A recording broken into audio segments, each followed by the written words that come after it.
to China. In the meantime, some of the feedback that we're hearing from analysts includes that U.S. export restrictions are fueling domestic chip making in China. Now, for more on this, we're joined by Austin Lyons, a senior analyst at technology research firm Creative Strategies. Austin, some impressive numbers again from Nvidia. That's we're not sort of strangers to that, I suppose. But let's talk a bit about China and Nvidia's strategy there. Sure, yeah. It was a great quarter, record sales up 50% year over year. Now, that $46 billion in sales did not include any sales to China.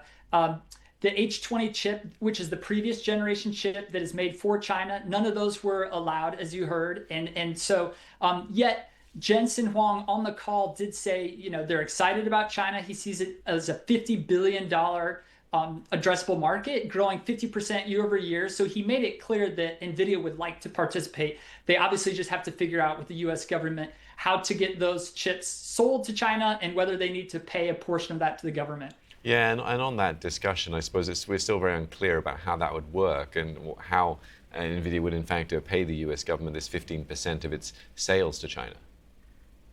Yeah, definitely. There's no regulation yet, as was mentioned, not codified, and so it is a little unclear.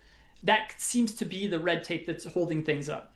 And Jensen Huang, though, seems to be doing a fairly decent job of keeping Nvidia's numbers incredibly impressive, as well as trying to move into new areas. Definitely, yep. They're still ramping their current generation of AI data center chip, Blackwell, and those are selling.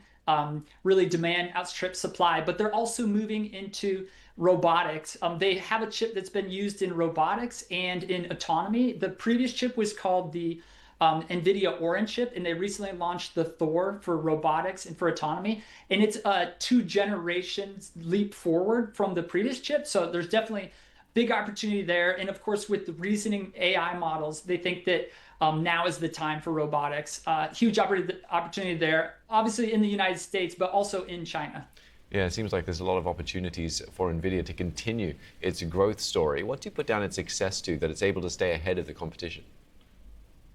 Oh, that's a good question. So Nvidia is really thinking long-term and on a systems approach. So they're not just thinking about the chip, the GPU. They're asking, how can we make the best networking?